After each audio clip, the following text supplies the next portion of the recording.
Bismillahirrahmanirrahim. Assalamualaikum warahmatullahi wabarakatuh. Alhamdulillahirabbil alamin. Hamdan katsiran thayyiban barakan fi kama yuhibbu rabbuna wa yarda. Wa asyhadu an la ilaha illallah wahdahu la syarikalah. Wa asyhadu anna Muhammadan abduhu wa rasuluh. Allahumma salli ala nabiyyina Muhammad wa ala alihi wa man tabi'ahum bi ihsan ila yaumiddin. Allahumma inna nas'aluka ilman nafi'a wa rizqan thayyiba wa amalan mutaqabbala. Puji syukur kita panjatkan pada Allah. Salawat dan salam semoga tercurah pada junjungan kita Nabi besar Nabi Agung Muhammad sallallahu alaihi wasallam. Baik Bapak sekalian dan ibu-ibu yang semoga senantiasa dirahmati oleh Allah. Kesempatan malam hari ini kita lanjut lagi pembahasan kitab Riyadhus Shalihin. Masih dalam bahasan perintah menjaga sunnah dan adab terhadap sunnah Nabi Sallallahu Alaihi Wasallam. Terakhir kita bahas tentang keutamaan ilmu, yaitu ilmu diibaratkan dengan hujan, sedangkan hati yang menerima ilmu diibaratkan dengan tanah. Ada berapa jenis kemarin tanah? 3. 1. Tanah thayyibah. 2. Ki'an. 3. Janadib. Janadib terakhir tak? Iya tak? Iya. Janadib terakhir tak? Thayyibah, ajadib ya. Thayyibah, terus ajadib, terus ki'an. Thayyibah itu bisa menumbuhkan tanaman, nampung air. Ajadib itu bisa menampung saja. Ki'an itu tidak bisa menampung, tidak bisa menumbuhkan tanaman. Ilmu juga ada yang seperti itu. Ada yang ilmu itu diterima, bisa paham,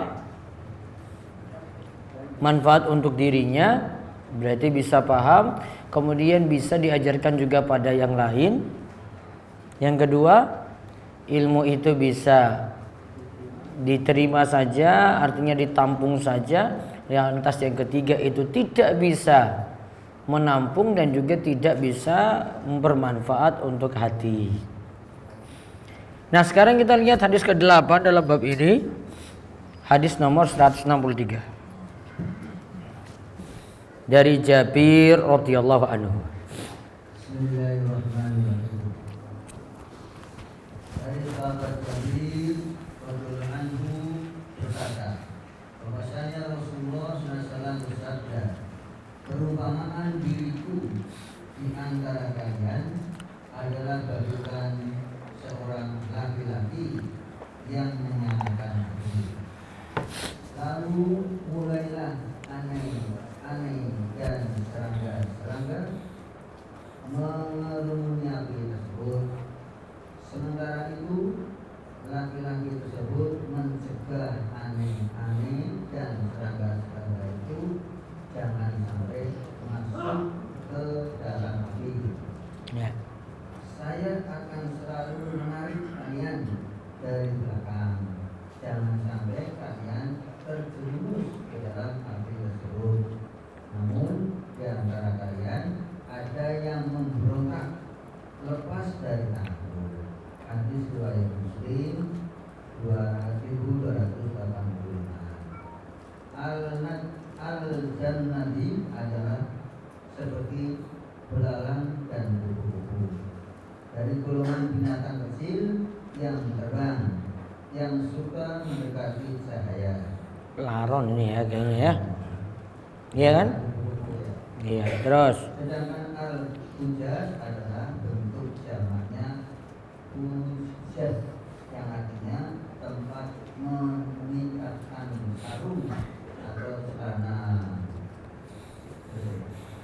Baik. Kita lihat hadis saking Jabir radhiyallahu anhu, ia berkata bahwasanya Rasulullah sallallahu alaihi wasallam bersabda, "Masali, permisalanku, wa masalukum, dan permisalan untuk kalian itu seperti seorang laki-laki au qadanara." Ada seorang laki-laki yang membakar api situ ya, membakar api. Di mana dia itu menjadikan ada di situ hewan-hewan seperti serangga. Kalau kita lihat di sini seperti laron. Itu yang bisa jatuh dalam api, kemudian ada yang menariknya dengan menggunakan kain atau sarawil. Maka Nabi SAW katakan beliau itu semisal dengan orang yang menarik tadi laron biar tidak masuk dalam api. Nabi SAW usahakan umatnya seperti itu biar tidak terjerumus dalam kebinasaan, terbakar dalam api tadi. Maka beberapa kesimpulan bisa kita ambil dari hadis ini. Ada yang punya tisu?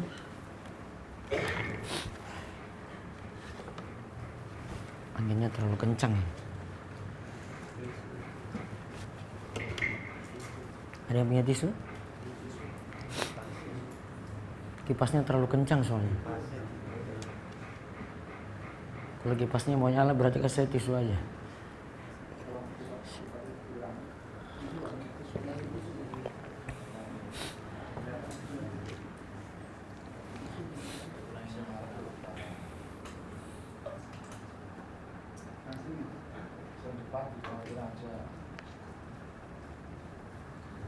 Nggak bisa.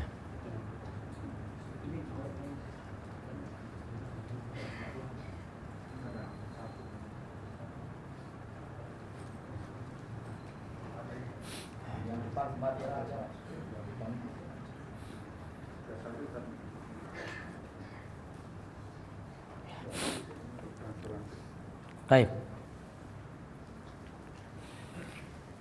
Maka kesimpulan dari hadis ini satu, Rasulullah SAW semangat menjaga umatnya terjatuh dalam kebinasaan.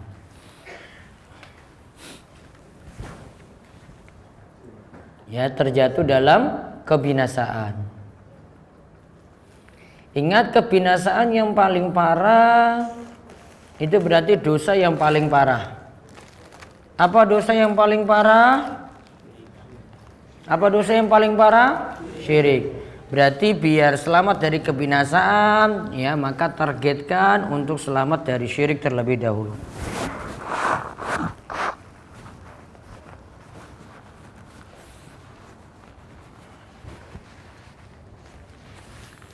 Nah, beberapa contoh misalnya, contoh yang lainnya, Rasulullah Shallallahu Alaihi Wasallam ingin selamatkan umatnya dari kebinasaan. Terutama yang sini kita bahas syirik. Contoh satu, berlebih-lebihan menyikapi orang soleh. Berlebih-lebihan menyikapi orang soleh.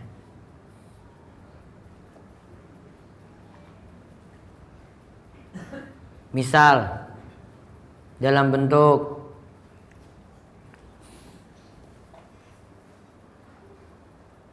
yang berlebihan sini ya, ngalap berkah dengan orang soleh. Ngalap berkahnya bisa seperti apa, Pak? Gimana ngalap berkahnya? Apa?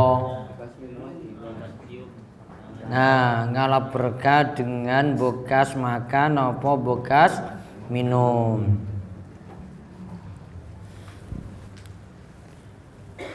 Untuk Rasul SAW tidak dilarang seperti ini. Ya, untuk Rasul bekas wudunya boleh dimanfaatin, bekas minumnya boleh, bekas makannya juga boleh. Namun untuk selain beliau itu diwanti-wanti, itu nggak boleh. Kenapa tidak dibolehkan? Ya karena memang Rasul SAW ini jadi spesial untuk beliau, yang lainnya tidak pernah disikapi sepeninggal Nabi kita Muhammad SAW. Sepeninggal Nabi SAW, para sahabat tidak pernah menyikapi hal ini kepada senior-senior dari para sahabat. Maka tidak boleh kita nyikapi untuk orang-orang di bawah sahabat Nabi. Gak ada ceritanya itu mereka sikapi ngalap berkah ini untuk Abu Bakar, dari sahabat-sahabat junior itu pada Abu Bakar As-Siddiq nggak pernah ada ceritanya. Nggak pernah ada ceritanya dari mereka itu kepada Umar, Utsman, Ali, nggak ada. Padahal itu khulafaur rasyidin. Padahal itu khulafaur rasyidin, nggak boleh. Kalau ini saya sebutkan dari contoh lagi yang lainnya dari kitab Tauhid karya Syekh Muhammad bin Abdul Wahhab. Contoh yang lainnya lagi yang kedua,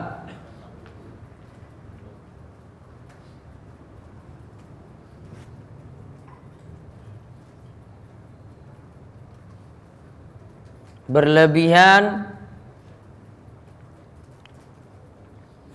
dengan membuat gambar atau patung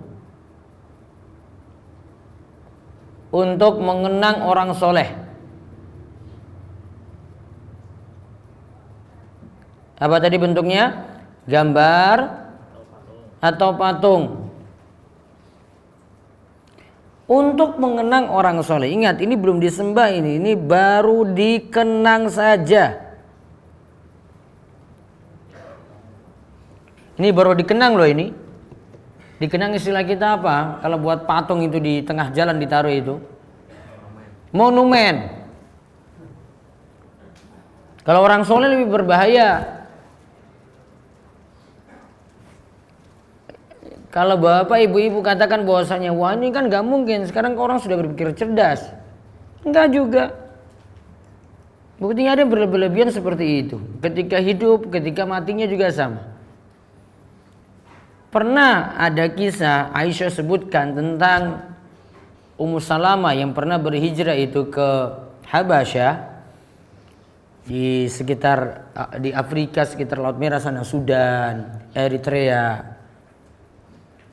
Nah, ketika itu ia temukan kanisah. Ummu Salamah ketika itu temukan kanisah, gereja. Ra'atha bi ardil Habasyah, dia lihat di negeri Habasyah. Wa ma fiha minas suwar, di dalamnya itu penuh dengan gambar-gambar. Faqala ulaika idza mata fihimul abdus shalih awir rajulus shalih banau ala qabrihi masjidah. Kebiasaannya orang-orang dulu itu jika ada di tengah-tengah mereka itu meninggal dunia hamba yang soleh atau laki-laki yang soleh, orang yang soleh, mereka bangun kubur. Banau ala qabrihi, bangun di atas kuburnya itu masjid, atau menjadikan kuburnya sebagai masjid. Bisa diingat ini, menjadikan kubur menjadi masjid, menjadikan kubur sebagai masjid ada dua kasus. Satu, benar-benar dibangun di atas kubur itu masjid. Dua, menjadikan ibadah itu dikubur. Menjadikan ibadah-ibadah tertentu itu dikubur. Satu tadi apa? Menjadikan masjid di atas kubur. Atau, ya kalau gampangannya sekarang ini, kubur dan masjid jadi satu. Ada nggak? Pernah lihat nggak? Ya. Nggak boleh. Itu menjadikan kubur itu sebagai masjid. Atau yang kedua tadi, ritual ibadah yang seharusnya di masjid dijadikan di kubur. Contoh misalnya ada yang sujud di situ kepada selain Allah, nggak boleh. Ya, baca Al-Quran di situ, asalnya bukan di kubur. Kubur itu doa, mendoakan orang yang telah meninggal dunia. Nggak berlebihan seperti tadi. Itu contoh yang kedua. Berarti dari penjelasan ini, boleh nggak muslim itu buat gambar orang soleh, apa patungnya diwujudkan tadi orang soleh diwujudkan dalam bentuk patung, atau tadi dikatakan itu untuk mengenangnya, boleh atau tidak? Tidak dibolehkan. Itu termasuk bentuk berlebih-lebihan. Rasulullah SAW sudah jaga kita dulu. Ini jangan kamu lakukan loh. Kenapa nggak boleh lakukan? Nanti terjerumus pada yang lebih parah. Kamu terjerumus dalam kebinasaan. Tadi Rasulullah SAW kan ingin selamatkan kita. Naron saja tadi beliau ingin menyelamatkan saja dari ibarat orang yang menyelamatkan naron tadi, binatang yang mau masuk dalam api. Beliau tarik umatnya seperti itu. Maka Rasulullah SAW melarang seperti ini biar kita tidak berlebih-lebihan yang ujung-ujungnya sampai menyembah orang soleh. Berarti kalau tadi itu tidak boleh, sekarang pertanyaannya, boleh nggak jual gambar apa patung dari orang soleh tadi? Boleh nggak? Kalau tadi buat boleh nggak tadi? Nggak boleh. Sekarang hukum menjualnya, boleh nggak? Dia jadi pengrajinnya lah, tak singgung langsung. Boleh nggak? Nggak boleh. Pokoknya seperti itu.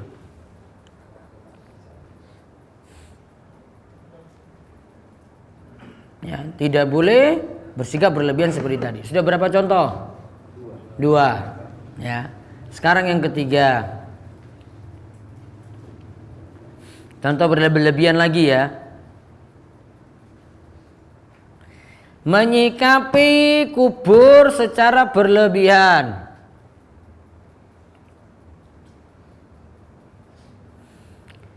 Menyikapi kubur secara berlebihan seperti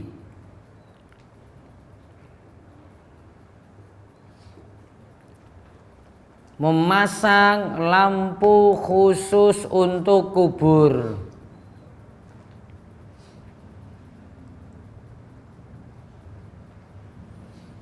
atau membuat kubur terlalu tinggi,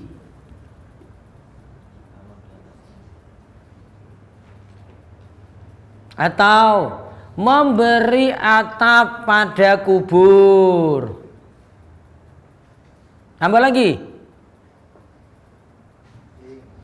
Atau memberi keramik pada kubur. Mau nambah lagi? Hah? Membersihkan kubur sah-sah saja. Coba tadi apa contohnya tadi? Terhadap kubur tadi. Satu tadi apa? Hah? Masang lampu. Bahkan sini ada larangan dari Rasul, la'ana Rasulullah sallam zairatil kubur wal mutakhidina 'alaihal masajid wasuja. Rasulullah SAW melarang laknat 3 hal. Wanita yang sering ziarah kubur terus nangis-nangis di situ. 2, menjadikan kubur sebagai masjid. 3, kubur dipasangi lampu suruja. Gak boleh. Sekarang apa manfaatnya kira-kira orang pasang seperti itu? Apa Pak? Apa keyakinannya? Menerangi. Kuburnya biar terang. Di dalamnya apa di luar? Cuma di luar kan? Pasang lampu di luar apa yang di dalam itu bisa terang? Wah. Ya memang dari dulu kayak gitu, mau pasang lampu apa enggak ya sama saja. Lampunya itu dipasang di tengah-tengah kuburan. Lampunya dipasang di tengah-tengah kuburan, berarti untuk umum. Tujuannya apa? Untuk menerangi. Nah, itu beda lagi. Ini yang kita bahas nih, sak kuburan itu punya lampu masing-masing. Nggak boleh. Apalagi contoh tadi berlebihan pada kubur yang lainnya? Hah? Enggak, tadi saya bilang apa tadi? Diatapi. Enggak, yang kedua tadi meninggikan. Maksimalnya tuh sak jengkal. Lebih dari itu berlebihan. Apalagi nambah, dibuat tutup tembok semuanya, terus dikasih keramik full, bukan kijing aja, keramik full. Terus dikasih apa lagi ini biasanya kain-kainnya itu apa namanya? Kain morinya ada, atau yang kain warna hijau biasanya. Ada kan? Ditutup semua pakai kain keranda tadi, lalu diatapin lagi. Ya. Diatapin lagi seperti itu. Nggak boleh. Dan ada yang mengklaim kubur Nabi Shallallahu Alaihi Wasallam itu seperti itu. Dia dapat foto di Google, search, dapat nantinya foto kuburan Nabi SAW, dikasih tunjuk foto kayak begitu. Hoax. Itu berita nggak benar. Itu cuma berita versi Google saja. Padahal kuburan Nabi SAW itu sudah tertutup dari dulu, nggak boleh ada yang bisa masuk. Semut pun saja nggak bisa. Temboknya itu ada 5 lapis. Dan itu sebenarnya aslinya terpisah saking masjid. Dibuat tuh lapisannya sampai 5, dibuat kayak bentuk segi 5 gitu. Gak ada pun satu orang pun bisa tembus dari itu. Sehingga aneh kalau ada yang bisa moto, karena foto baru muncul zaman belakangan. Iya kan? Kok bisa clear juga fotonya gitu loh. Jangan itu foto-foto yang ada di negeri kita terus klaim itu foto kuburan Nabi SAW. Ngawur. Gak bener. Terus apa tadi? Gak boleh dikeramik. Apa lagi? Mengkeramik. Terus apa lagi? Tadi yang saya sebut tadi apa? Atap. Nah, atap itu biasanya tujuannya apa tuh dikasih atap itu? Itu malah kalau kuburan sekarang, apalagi di kota-kota besar atau di kuburan sinilah, itu malah jadi masalah loh. Karena apa? Jadi orang mau ngubur nambah jenazah lagi nggak bisa gara-gara ada atap tadi. Iya kan? Orang sudah sulit ngubur. Angel banget kok saat ini cari kuburan itu. Apalagi di sini, kalau di Gunung Kidul mungkin masih enak. Wah, di Imogiri mau di dekat-dekat kota coba cari kubur aja sulit. Dia paksakan harus satu keluarga satu atap tadi. Kan orang lain mau ini kan masih bisa Pak. Nggak mau, dia dibongkar. Kuburnya nggak mau dibongkar.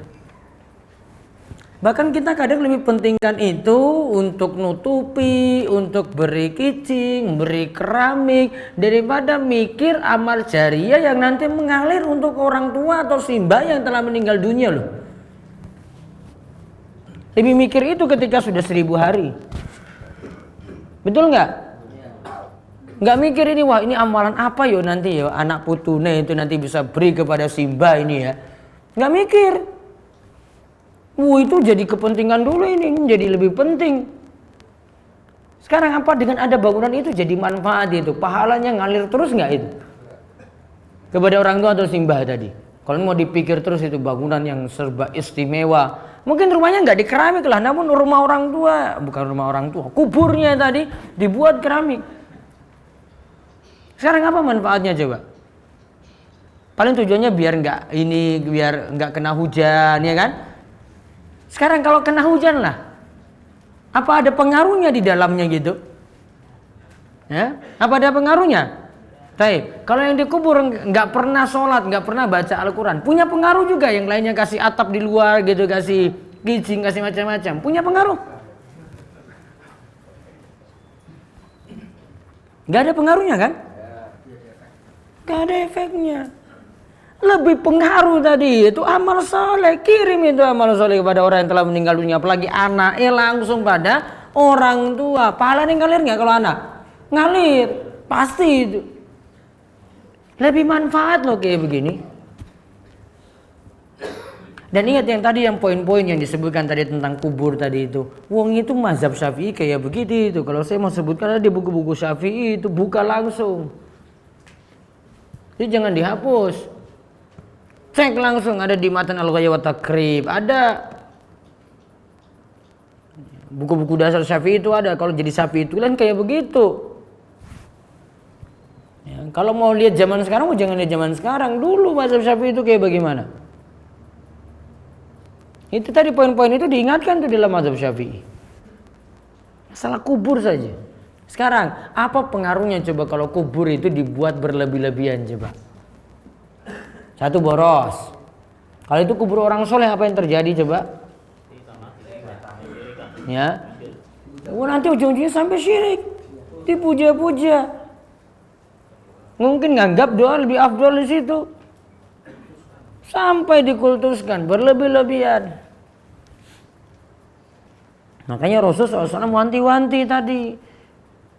Ya, sampai suruja yaitu lentera, lampu beliau ingatkan. Apa tujuannya? Biar kita tidak terjerumus pada sesuatu yang lebih parah.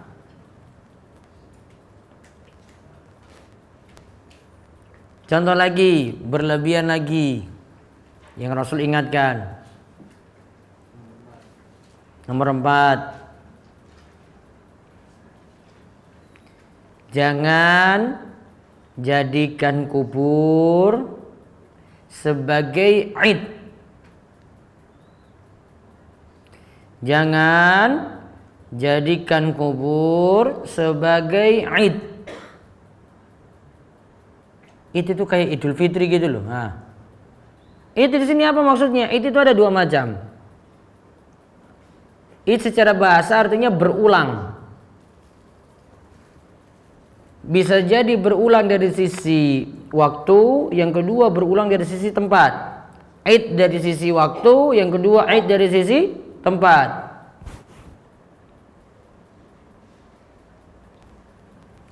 Berlebihan kepada kubur dari sisi id tadi, dari sisi waktu bagaimana?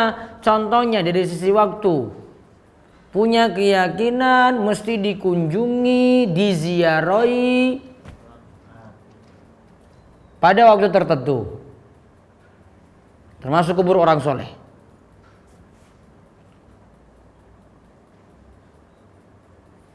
Terus dari sisi tempat, ya dari sisi tempat, id dari sisi tempat, berarti tempat tadi yaitu kubur tadi berulang-ulang dikunjungi. Berulang-ulang dikunjungi.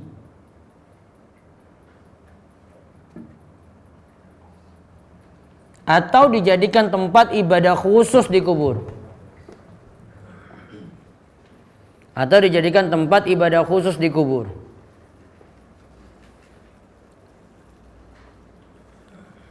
Nah, ini berapa contoh tadi berlebihan di sini yang Rasul cegah tadi?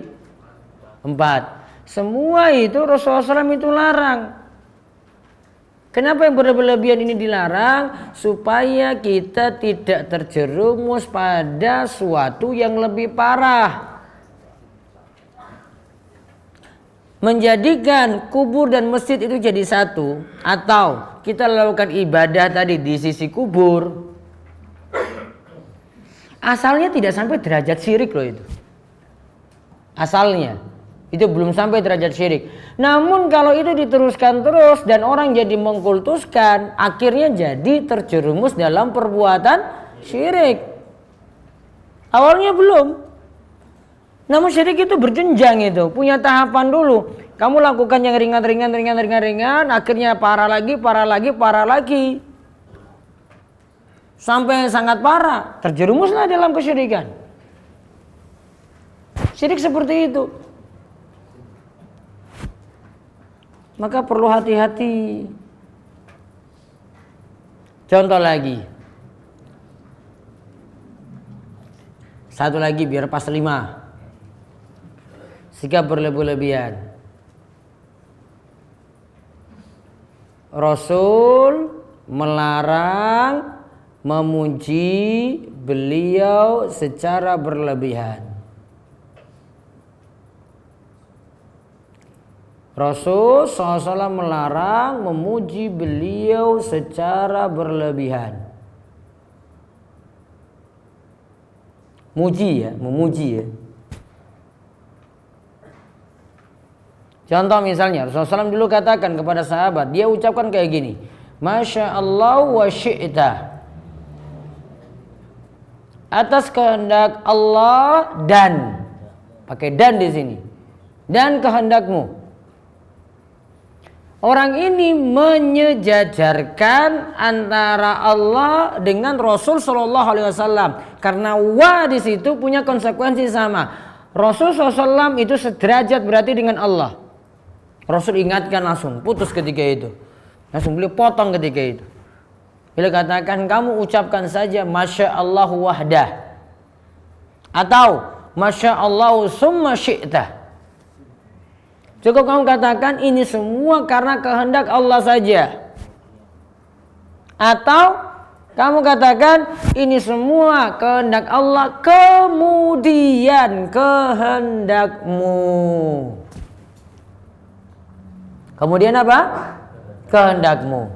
Pakai kata kemudian bukan dan. Kalau dan sejajar. Kalau kemudian berarti Allah dulu baru kemudian Rasul Shallallahu Alaihi Wasallam. Itu saja Rasul SAW itu ingatkan. Maka hati-hati Bapak Ibu, kita itu asalnya beribadah sederhana. Termasuk juga dalam bersolawat. Rata-rata kalau yang ada di zaman ini sholawat yang dibuat-buat, iya itu memuji Rasulullah SAW. Namun ada yang pujiannya terlalu melampaui batas. Ya, ada yang berlebihan terlalu melampaui batas. Gak perlu hati-hati. Terus sholawat yang paling bagus sholawat kayak bagaimana? Sholawat Ibrahimiyah. Yaitu dibaca kapan? Dibaca kapan? Tahiyat. Allahumma sholli ala Muhammad wa ala ali Muhammad kama sholaita ala Ibrahim. Nah, Ibrahimnya karena ada nama Ibrahim di dalamnya.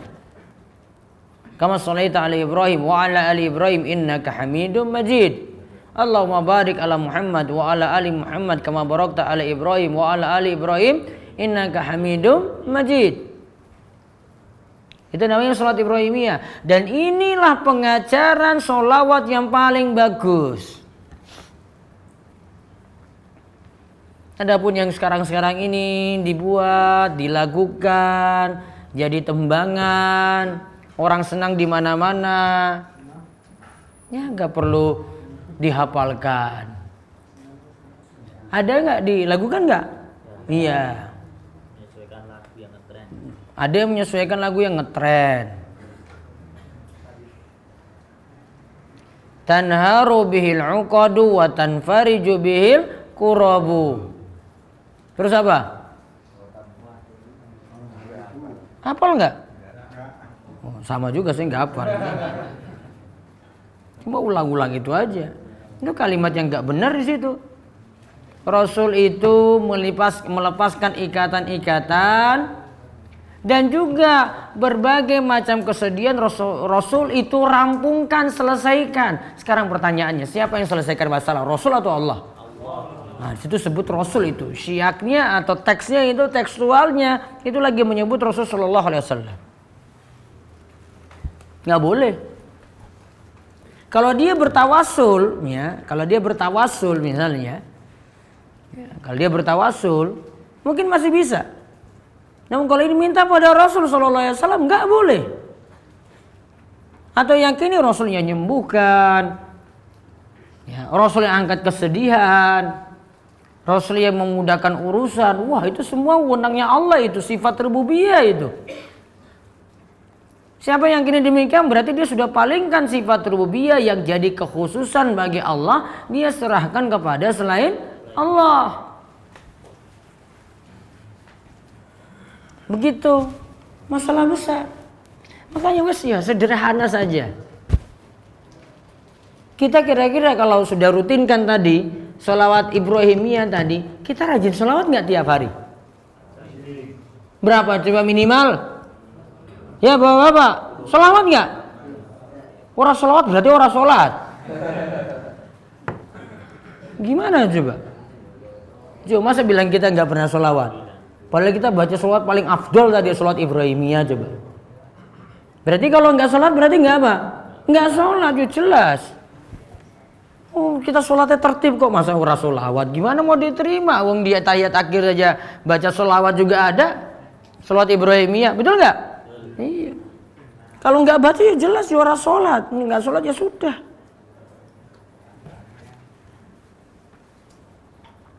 Terus faedah yang berikutnya lagi kembali pada hadis Riyadhus Shalihin tadi.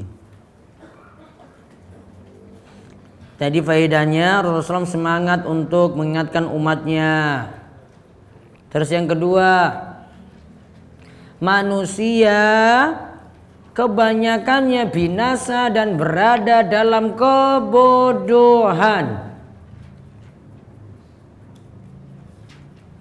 Tadi yang tadi terjerumus dalam api itu gambaran dari manusia yang terlalu banyak yang bisa terjerumus dalam api tadi. Berarti kebanyakan manusia itu bodoh. Jahil kita.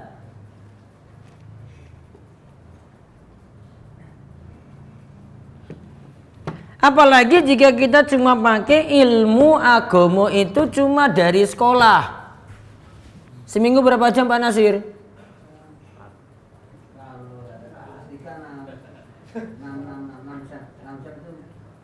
Enggak, sak kelas itu loh. Kelas 3 dapat berapa jam satu minggu?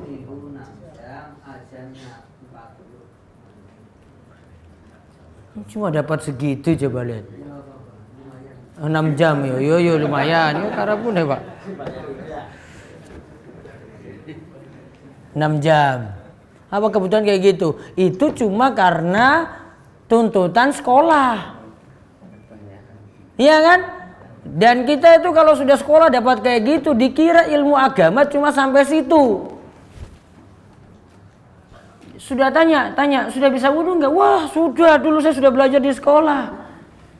Sholat, wah sudah. Dulu juga sudah pernah di sekolah. Yang tadi itu 6 jam tadi itu, 1 minggu.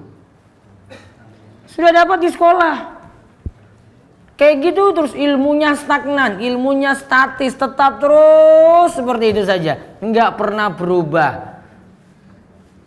Padahal banyak hadis belum diketahui, ada yang butuh dikembangkan lagi, ada yang butuh di-upgrade lagi. Wong aplikasi Android saja kita punya aja ada upgrade-annya dah. Nggak punya upgrade-an itu nanti mau pakai lagi sulit. Ini ilmu agama yang dipentingkan sampai di akhirat nggak pernah di-upgrade coba. Monoton kayak gitu terus, nggak pernah berubah. Sama juga ini bukan hanya kita saja ini, termasuk juga penceramah-penceramah, dai-dai, pengisi kultum, termasuk juga apa? Pengisi khutbah Jumat, ilmunya monoton terus seputar itu saja. Nggak di-upgrade, nggak dikembangkan, nggak mau diubah, nggak mau ditambah. Kalau khutbah Jumat pakai buku khutbah Jumat setahunan. Yang 1 tahun itu loh, apa namanya itu? Sudah taruh di mimbar itu. Ya, itu saja yang dipakai. Nanti yang pekan pertama misalnya Jumat Pon pakai itu. Nanti Jumat berikutnya beda lagi. Ganti, tapi 1 buku juga. Setahun bedah itu saja nggak berkembang. Bukunya setahun. Padahal harusnya sesuaikan dengan momen. Oh besok itu ada momen apa? Sesuaikan dengan momen dong. Kalau dia nggak pas bahas, misalnya kelewat Idul Adha, dia bisa jadi bahas di bulan Desember ini. Karena nggak tahu, cuma baca itu aja. Karena nggak tahu mana yang pas ini materinya gitu. Dia nggak kembangkan. Harusnya bulan ini udah tekankan lagi masalah akidah. Umat itu biar terjerumus itu niru-niru orang, niru-niru agama lain. Enggak, pede dia dengan agamanya sendiri. Dia upgrade. Lu jadi khotib itu. Jadi khotib yang ngaji. Orang ngaji ya ilmunya kayak gitu saja terus. Kalau enggak ya cari yang ada khutbah-khutbah yang berkembang gitu, cari itu.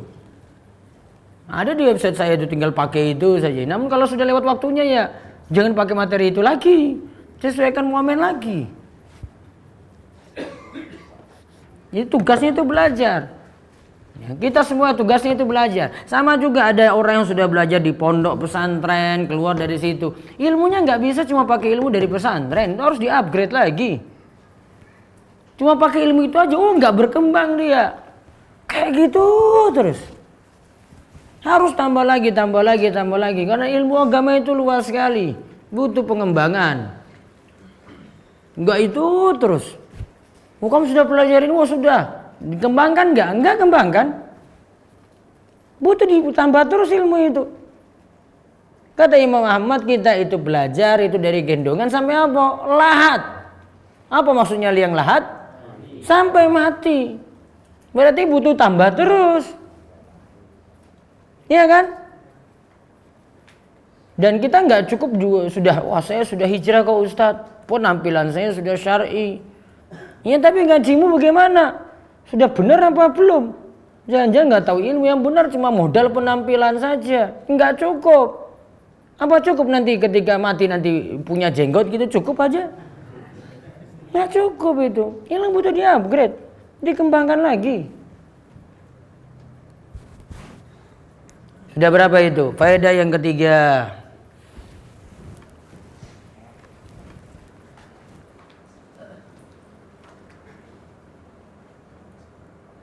Sekarang kalau kita lihat di sini ini laron nih ya disebut ya ini ya.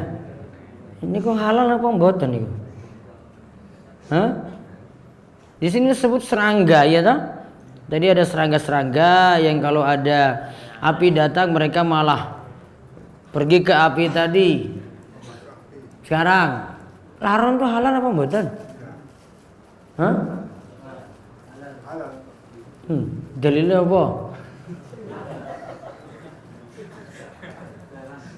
Kalau di Gunung Kidul itu macam-macam lagi, bukan hanya laron aja. Ungkrong. Yo mahal, aku ya urung tahu. Hah? Halal enggak? Yo karena jenengan senang makan. Tidak berdarah, darahnya tidak mengalir.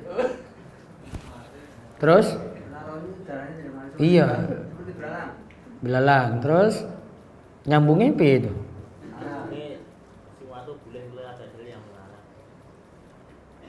Ulat itu boleh dimakan nggak ulat itu? Hah? Ulat.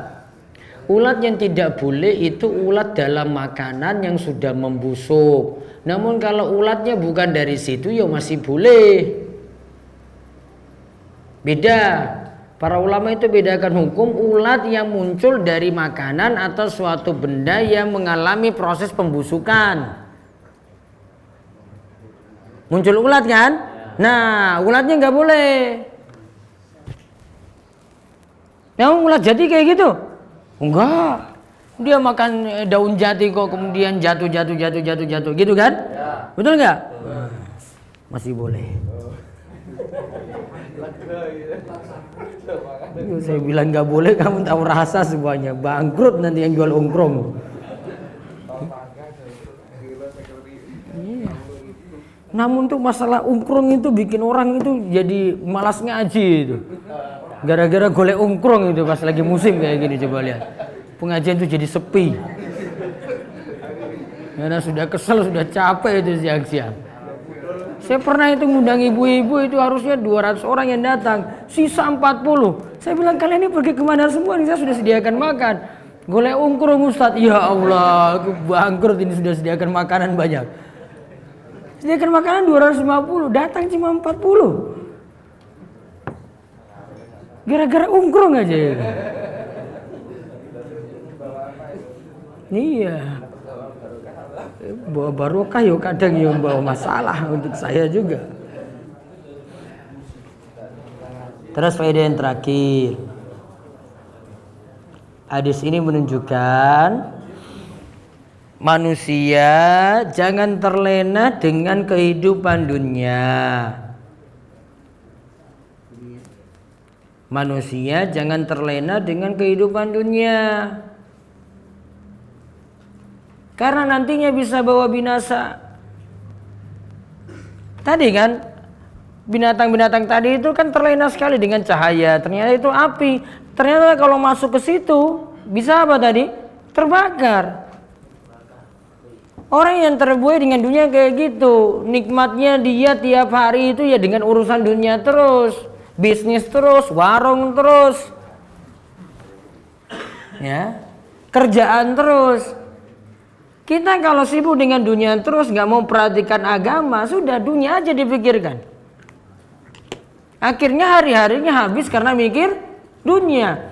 Sedangkan waktu itu berjalan terus, waktu kemudian berlalu, kemudian dia baru sadar ketika dia sudah berumur, baru iya ya saya kok telat yang pelajari agama. Itu masalahnya. Boleh saja kita bisnis boleh, memperhatikan nafkah boleh, para suami boleh seperti itu. Namun rata-rata suami itu mementingkan ini sampai lupa ada kewajiban yang lebih penting, yaitu memperhatikan agama. Suami cuma tahu bahwasanya dia wajib beri nafkah. Betul. Namun dia lupa akan kepentingannya untuk mengajarkan agama juga untuk keluarga. Ngajak itu anak istrinya untuk paham agama. Dan itu bisa ada kalau bapak-bapak duduk dalam majelis ilmu. Sudah Pak? Sudah ngajak istri? Oh, saya nggak tanya, ada yang belum kok. Bahkan ada yang belum nikah juga kok. Kalau sudah ngajak istri, alhamdulillah. Yang belum ngajak istrinya. Ada yang istrinya ngaji, suaminya nggak ngaji. Biasanya yang paling banyak apa? Bapak apa ibu-ibu? Saya paling rajin. Ibu-ibu, bapak kenapa toh? Oh, dasar ya sulit diatur, golek duit terus orang mikir ngaji. Wah, enggak lo ngatur bapak itu. Karena saya dapat komentar di ibu terus nih kayak gitu. Aduh, Ustaz ini suami saya ini belum ngaji. Kok dia masih malas sholat? Kok diajak untuk hadiri majelis saja itu nggak mau. Biasa laki-laki rata kalau jenengan sudah seperti itu, alhamdulillah. Mudah-mudahan bisa mengajak anak istri juga untuk tholabul ilmi, selamat semua dari api neraka. Allahumma amin. Baik, saya jawab pertanyaan. Bolehkah saya menikahi anak dari adik perempuan ibu? Benar. Niki ibu punya adik perempuan, punya anak. Terus ini kamu di sini posisinya kan? Berarti apa disebut apa ini? Sepupu. Sepupu itu mahram apa bukan? Bukan mahram. Kalau bukan mahram boleh nggak dinikahi? Boleh. Boleh Pak. Mas boleh. Bolehkah khotib Jumat dan imam sholat Jumat berbeda orang? Paling bagus itu khotib sekaligus jadi imam. Namun dengan orang berbeda pun masih sah. Apa hukum menggunduk-gundukan tanah kubur?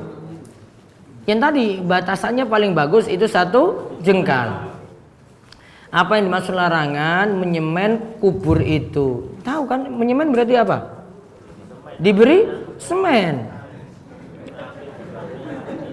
Gimana hukum melepas sendal di makam? Nah ini para ulama beda pendapat. Ada yang menyatakan masuk kubur itu diharuskan untuk melepas sendal. Dan ada yang tidak mengharuskan. Salah satunya Imam Nawawi, berarti di sini mewakili mazhab Syafi'i, tidak mengharuskan buka sendal ketika masuk kubur. Dan dia punya pemahaman tertentu untuk hadis-hadis yang membahas tentang masalah masuk kubur itu harus lepas sendal tadi. Dia punya keyakinan sendiri, ada pembahasan sendiri beliau di kitabnya Al-Majmu'. Wallahu alam, hati-hatinya melepas sendal lebih afdal.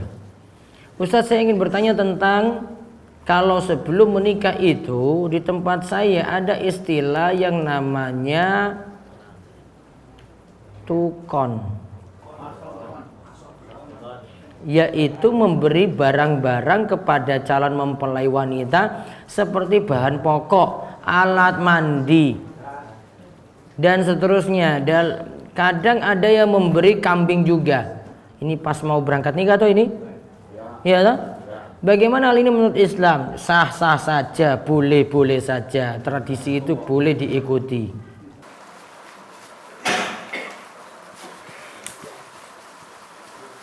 Bagaimana hukumnya mencukur rambut kepala sebagian habis dan membiarkan sebagian tumbuh atau koza? Koza itu yang dimaksud ini kepala ini sebagian dia cukur botak, artinya sampai kelihatan kulit. Ya, sebagian yang lain dia tinggalkan. Biasanya kalau potongan anak muda itu seperti potongan mohawk itu. Atau yang biasanya cuma kasih garis-garis gini. Dia potong ini garis set. Nah, ini set. Nah, itu koza. Bukan anak pang saja, ini anak-anak imogiri juga ada kok. Potongnya kayak gitu. Jadi dia garis lurus gini, garis gini ya. Dia bilang tukang cukurnya, potong lurus ini, Pak. Jadi bagian ini dia botak, ini lagi, set, gitu. Atau enggak dia bikin bundar gini, buta bundar belakang gitu. Nah, itu koza. Enggak boleh. Botak semua boleh. 1 senti boleh. Yang kayak gitu masalah. Tadi saya singgung ini karena anak-anak muda kayak gitu itu. Mau di Gunung Kidul kayak mau kiri kayak Jogja kayak sama semuanya. Yang ngaji ya ora. Kalau ngaji ada saya suruh potong nanti setelah itu. Kalau biasanya kalau anak di pesantren saya sudah jitak kepalanya langsung kamu ini cukur rambut yang benar. Dan bagaimana hukumnya jika kita sebagai tukang cukur dalam menyikapi hal tersebut? Oh, jangan dipenuhi. Dia suruh, Pak, tolong potong model rambut kayak gini ya. Oh, nggak boleh. Bilang aja, saya nggak bisa. Kamu cari tukang cukur yang ngel-ngelan ya monggo. Saya nggak bisa. Saya cuma tukang cukur syar'i, gitu aja. Nggak mau macam-macam kayak gitu. Macam-macam kan dia minta. Saya nggak kayak gitu, saya nggak paham itu. Tanya aja, saya ini tukang cukur syariat ini, bilang aja. Nggak mau kayak begitu. Bagaimana hukum sholat jamaah jika makmum pria dan wanita sejajar, sedangkan jamaah pria lebih banyak? Apakah harus mencari masjid lain? Kalau dipisah pakai pembatas misalnya, masih sah. Secara hukum masih sah. Dan baiknya perempuan lebih jauh daripada laki-laki biar tidak terjadi banyak godaan ketika melaksanakan sholat. Wallahu a'lam bishawab. Ini yang kita kaji untuk kesempatan kali ini. Ya. Ini supaya tidak terlanjur tentang sholawat yang termasuk memuji-muji yang terlalu tidak. Mungkin di tempatnya Ustaz yang ya Rabbi bil Mustafa balik maqasidana fa'ulana wa majul ya wasi'ah kamu. Lah kok tidak kan? Menurut saya.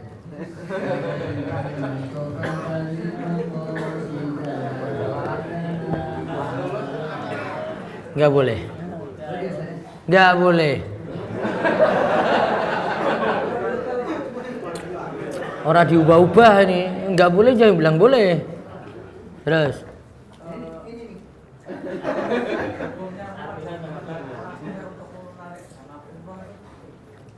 Hukum memajang gambar untuk narik jamaah umroh masih boleh. Karena dia pasangnya itu bukan tujuan untuk memajang dalam rumah, namun cuma iklan di jalan. Boleh. Yang dimaksud memajang yang dilarang itu di dalam rumah karena malaikat sulit masuk dalam rumah. Berarti kalau dia pajang di medsos atau dia pajang itu di iklan-iklan tidak termasuk dalam larangan itu. Terus? Nah, fotonya sendiri pasang dalam rumah, diturunkan. Lebih bagus. Baik, hari Sabtu besok tanggal pinten nggih? Sabtu besok tanggal 29 ya. Nah, 29 insyaallah ada kajian akbar di Bantul jam ba'da maghrib sampai jam 8. Silakan untuk hadir. Nah, masih melanjutkan buku mereka yang merugi, ganti yang kemarin itu. Yang kemarin di Jamaah Asbah yang enggak jadi, besok di Masjid Manunggal Bantul.